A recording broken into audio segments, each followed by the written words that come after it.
ជន់លើដីក្រុងធ្លាប់រស់នៅប៉ោយប៉ែតតែនៅបានឡងអស់ស្លៀកខោរហែកតែខោខ្ញុំរលងចូលចិនធ្វើឲ្យប្លែកធ្វើឲ្យបានមុនក្មេងខ្ញុំមកពីខេត្តជន់លើដីក្រុងធ្លាប់រស់នៅប៉ោយប៉ែតតែនៅបានឡងអស់ស្លៀកខោរហែកតែខោខ្ញុំរលងចូលចិនធ្វើឲ្យប្លែកធ្វើឲ្យបា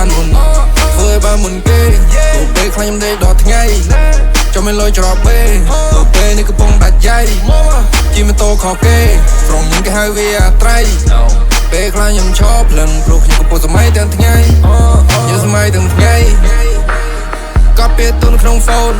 សុទ្ធវាចំប្លកូនអត់ខ្ញុំលុយខ្ញុំផ្ញើបងថាខ្ញុំចេះថាខ្ញុំចោខ្ញុំជាអ្នកធ្វើខ្ញុំនឹងឲ្យចាំតែខរកពេលសំដីខ្ញុំចាំគ្រប់ចន្លោចាំទៅដល់ពេលខ្ញុំនឹងសងមិនទាំងងពេលខ្លាញ់ខ្ញុំអួលខ្លាញ់ខ្ញុំដួលលែងចង់កិនហើយខ្ញុំចង់ដូរខួរពេលខ្លាញ់ខ្ញុំគិតចាំមកស្រ័យសួរខ្លាញ់ខ្ញុំចុកដូចធ្លាក់ពីលើទួលឃើញតែខ្លាហើយពេកខ្លាលយពេកធ្វើតែខ្លួនឯងនឹងដល់នៅលើមេឃឃើញតែខ្លាហ៊ានពេកចង់ហែកពេកគិតតែថ្ងៃនឹងតែមិនគិតដល់ស្អែកចង់ឲ្យគេមើលឲ្យគេថាគាត់លយខ្ញុំអត់ហ៊ានរវល់ខ្លាចប៉ាចង់ឲ្យសយព្រោះខ្ញុំទៅបាន 10k subscriber ដូចបានកំណត់ពីឋានលើខ្ញុំលយខ្ញុំខកក៏អ្នកមើលអ្នកចាំតែថាខ្ញុំធ្វើខ្ញុំមកពីខេត្ត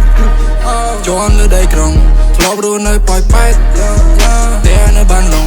អស់ស្លៀកខោរហែកតែខោខ្ញុំរលងចូលចិនធ្វើឲ្យប្លែក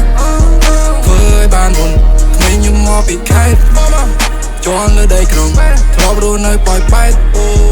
តែនៅបានឡងអស់ស្លៀកខោរហែកតែខោខ្ញុំរលងចូលចិនធ្វើឲ្យប្លែក